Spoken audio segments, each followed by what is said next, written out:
Hey, it's DIY with Sav. In today's video, I'm going to show you how to open the hood of a Toyota Tundra. So let's go and check it out. Hey, so this is a quick video on how to open the hood of the Toyota Tundra truck. At the bottom, so on the left-hand side, at the bottom you see this little lever here.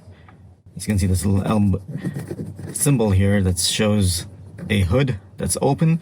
So just press on it once. Pull it towards you. Okay, you hear the click. And now, so at the bottom over here, where the grill is, right? There's a little lever, and that lever you have to pull it. As you can see, you have to pull it towards your left.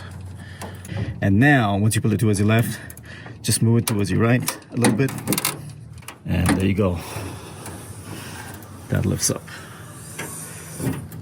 Okay.